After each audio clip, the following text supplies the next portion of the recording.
Llegaron con sus mujeres y sus hijos. Otros vinieron solos o con algún amigo. Desembarcaron en el puerto con el corazón confuso y los ojos cansados de tanto mar y tanto viento. Trajeron sus canciones y sus bailes, sus idiomas, sus ritos, sus rituales, sus dioses eternos.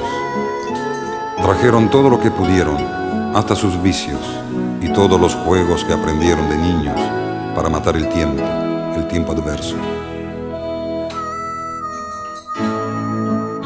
Tenían olor a otras tierras y semillas en las valijas, el oficio de sus antepasados para enfrentar el futuro y esa antigua y milenaria.